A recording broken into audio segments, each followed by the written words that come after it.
Welcome to this second video in our complete course on modern physics. In this course, you will build a strong foundation and gain an in-depth, comprehensive understanding of modern physics. Whether you're new to the subject or looking to deepen your knowledge, this course will provide a holistic approach to mastering modern physics concepts. My name is Shaunak and you're watching this video on my channel Physics for Students. Welcome to the second video where we are reviewing certain very important concept of classical physics before we go and dive into modern physics.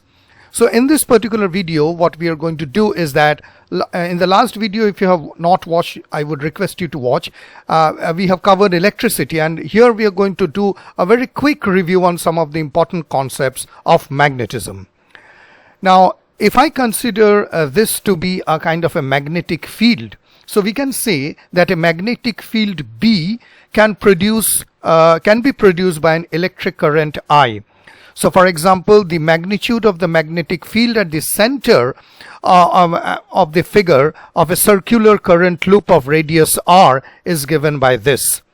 So here the SI unit for magnetic field is denoted by T, which is called Tesla, and the unit is more or less, you can say, equivalent to Newton per ampere meter. And this constant mu0 is approximately given by this.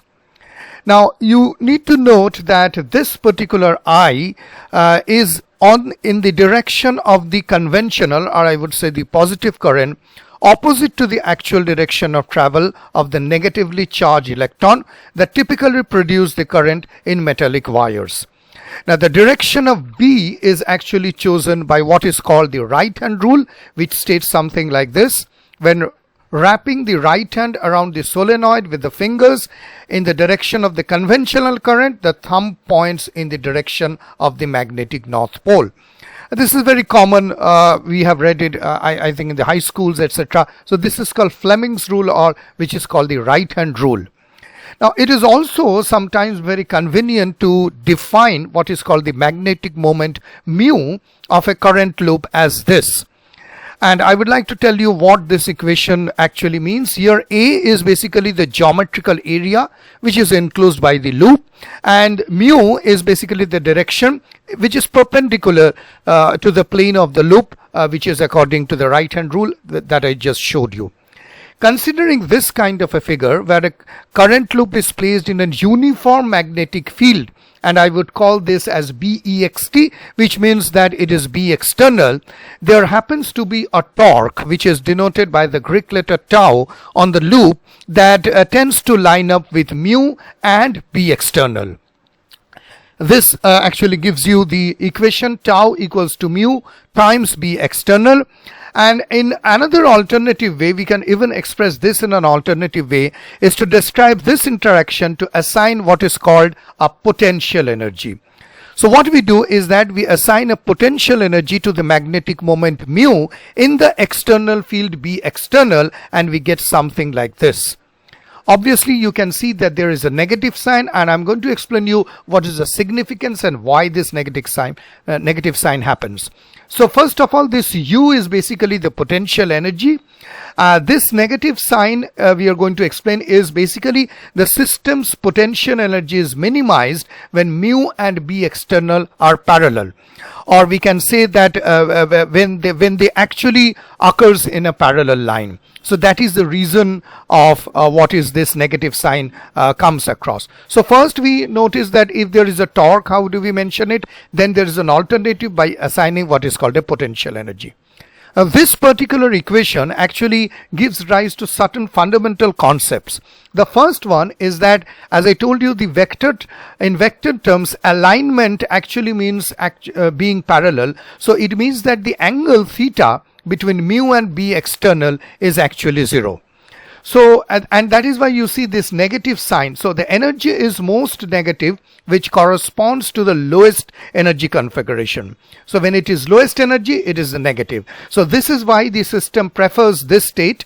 That means the magnetic moment will naturally try to align with the external magnetic field to minimize its energy. Now, this is something a little bit philosophical in manner, that why nature tries to align in its minimum energy. It is called that the nature always tend to become lazy. I'm not going into those things, but yes, it is true that the magnetic moment will always try to align with the external magnetic field because it would require a minimum energy.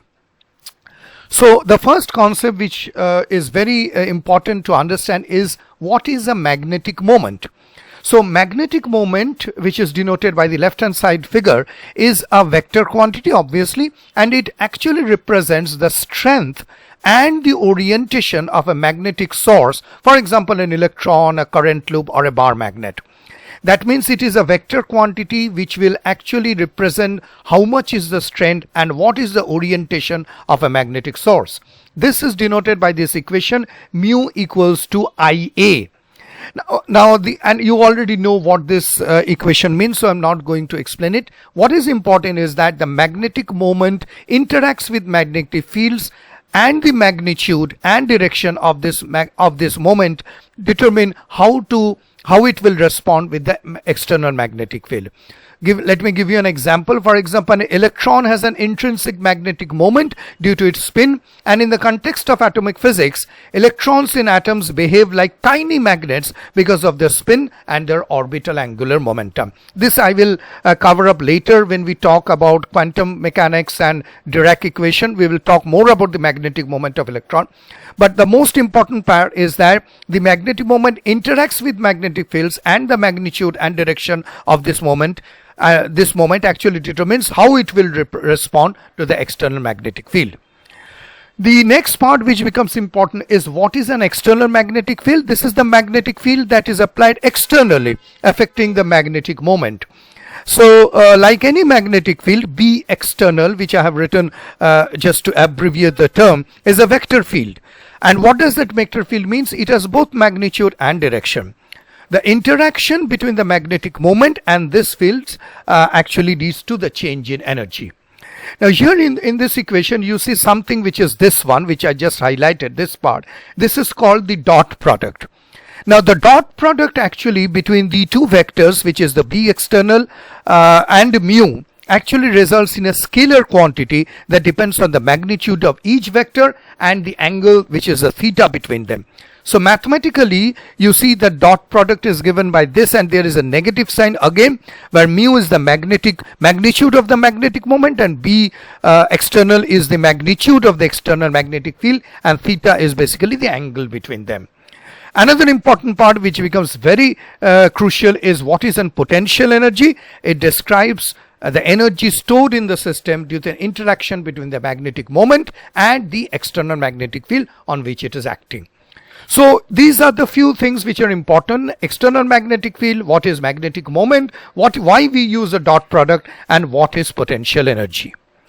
Now, as I told you that I need to explain you this negative sign which I just highlighted in red. Now this negative sign actually indicates that the system's energy is minimized when the magnetic moment mu, this magnetic moment mu, just this one, mu aligns with the external magnetic moment P external. Aligns means it is again parallel. This is why, because the system tends to move towards the state of lower energy. So when I take theta equals to 0, meaning that the magnetic moment is aligned with the magnetic field, that means they are parallel. If I take cos theta equals to 1 and the potential energy is minimum, the equation will be negative. If I take theta equals to 180 degree, meaning that the magnetic moment is anti-aligned with the external magnetic field, cos theta will be equals to -1, and in this case the potential energy will be at its maximum, so U will be plus instead of the minus. Now you might be wondering that all these are okay equations, aligning negative, positive, but how does it actually makes a kind of a, I would say, implication in terms of the physical world? So if I say that the interaction actually explains why magnetic moments tend to align with magnetic fields. Let me give you an example. For example, if I take a kind of a compass and a bar magnet, and if you place a bar magnet or a compass, a needle, in an external magnetic field, the magnetic moment of the magnet will try to align with the direction to the field and thus to minimize its potential energy.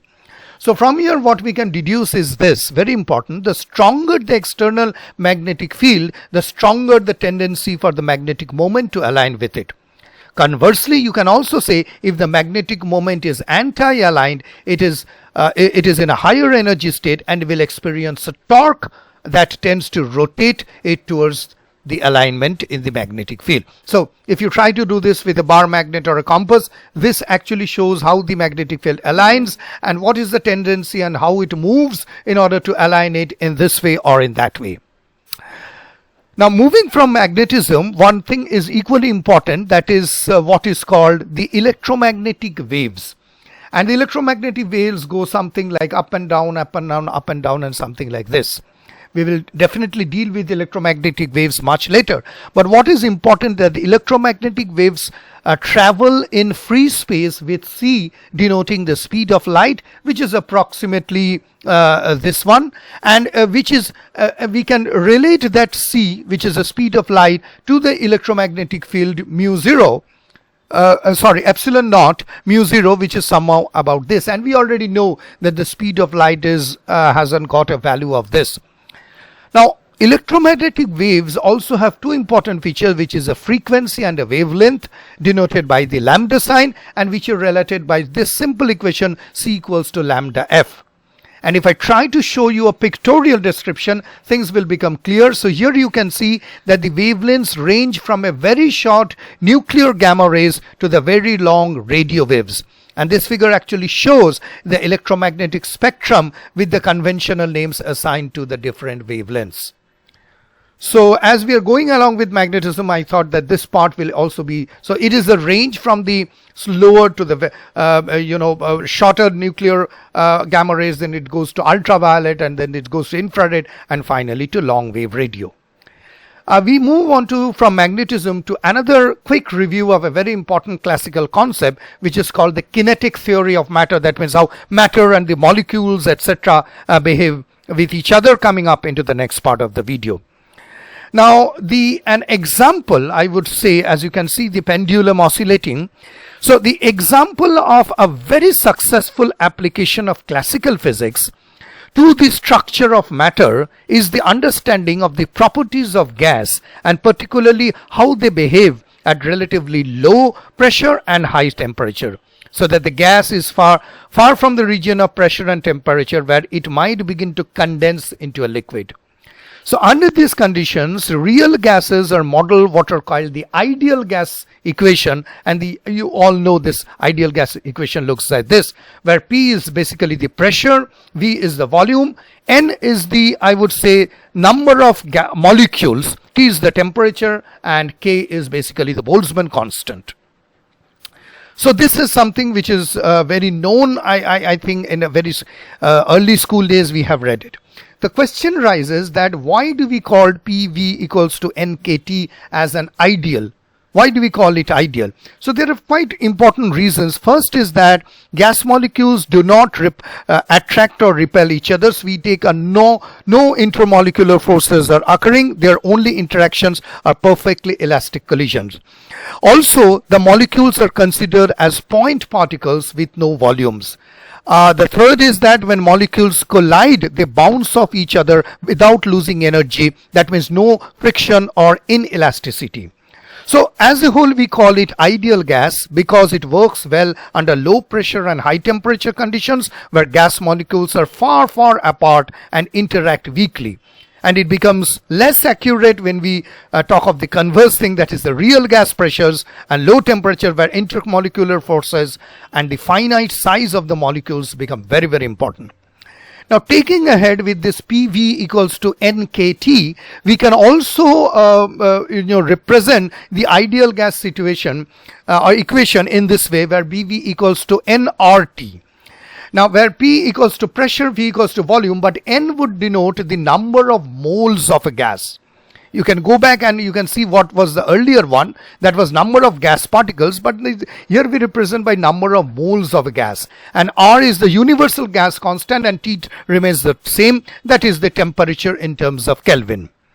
So N is the number of moles and R is the universal gas constant, and we give the R universal gas constant as this 8.315 J mole times Kelvin.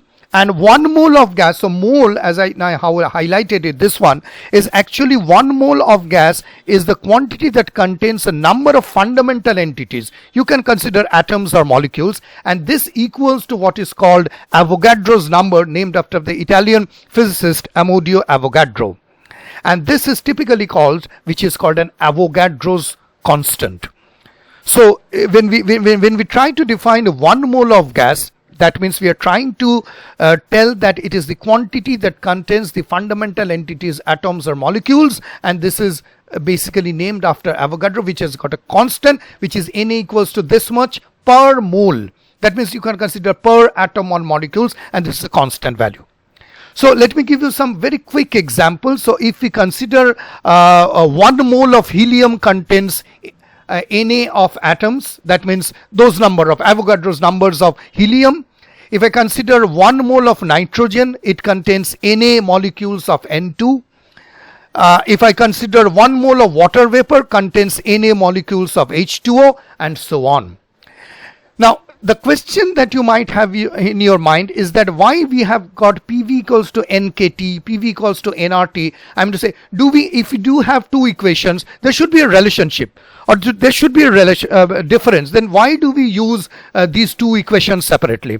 In the next part of the video, I'm going to explain you this part, that this PV equals to NKT and nRT, what is the relation between them. Now the first thing that you need to understand is that more or less PV equals to NKT and nRT are equivalent, although there is a subtle difference. And the key, I would say, the basic key difference between these two quantities, how quantity of gas is being expressed.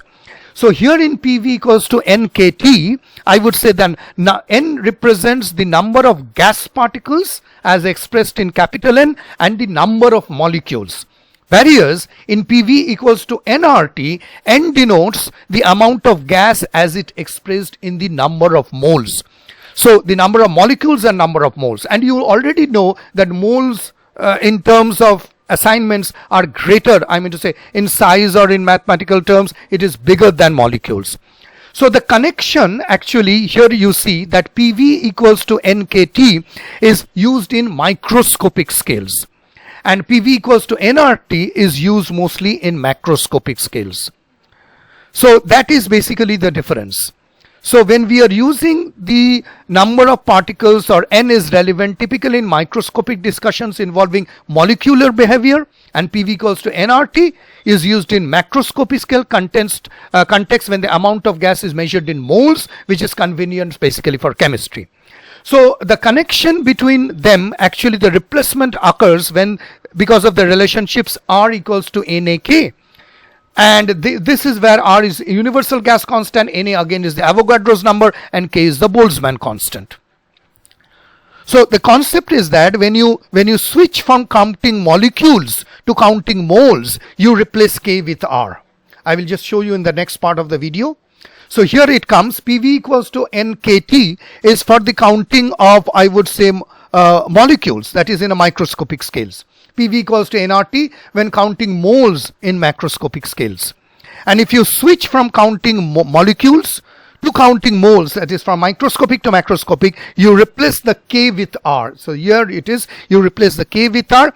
And remember, this actually does not affect the physics of the system, because it simply changes in how you measure the quantity of gas. So the two equations are interchangeably depending on what kind of, how you measure. You're considering gas on a microscopic scale, or you're considering it on a macroscopic scale. Now this is a kind of a nice animation. The basic reason I'm trying to show you is this, that the molecules make occasional, I would say, collisions. They collide with one another with the walls of the container, and the collisions actually obeys Newton's law, and the elastic and they are very elastic for a short duration. So individual molecules actually may speed up or slow down due to collisions, but the average kinetic energy of all the molecules in the container absolutely does not change. And the average kinetic energy is given by this. KAV equals to 3 upon 2 KT, where KT is considered to be the mean kinetic energy per particle. For giving you a very rough estimate about that, the quantity KT is often used to measure the mean kinetic energy. Let us see an example. For example, you consider this room, which has got a temperature of 20 degrees centigrade, which is around 293 Kelvin. The mean kinetic energy per particle is approximately 4 times 10 to the power minus 21 joules, which you can consider about 1 upon 40 electron volt. While if I consider the interior of a star, it would be approximately equal to 10 to the power 7 kelvins, which is 10 to the power minus 16 joules, meaning that the energy is approximately about 1000 electron volt. Sometimes it is also useful to discuss the average kinetic energy of the mole of the gas as this one, that is average K per mole is equal to average K per molecule times number of molecules per mole. And this equation if I relate this to the Boltzmann constant to the universal gas constant, we find the average molar kinetic energy as this. Remember, this is what is called the average molar kinetic energy as this one. What does this equation signify? 3 important things. First, it would say that temperature and kinetic energy are directly proportional. That means that as the temperature of gas increases, the average kinetic energy of its particle also increases. This means that the particles are moving faster on average. Second, kinetic energy is dependent on the type of gas because the equation does not involve the mass or identity of the gas molecules. This means that for a given temperature, all gases have the same average kinetic energy per mole. Third, kinetic energy is related to the universal gas constant. So the constant which you can see R connects the microscopic property of kinetic energy to the macroscopic properties of a gas like pressure, volume and temperature. So this brings us to the end of reviewing some of the basic concepts of classical physics, which started with the first video, and now we will go into the modern physics part. So we will pause on today's video, and I would like to thank you immensely for watching this video. If you have liked, please do not forget to subscribe and click on the bell icon to get all the notification from Physics for Students. You can write to me at this email ID and subscribe to my other channel on General Theory of Relativity. You can also follow me on my Facebook, LinkedIn, Instagram and Twitter account. Physics for Students will be soon back and continue with the courses that I have started and keep on surprising you with more important, interesting and fun learning videos on physics and mathematics. But till then, goodbye.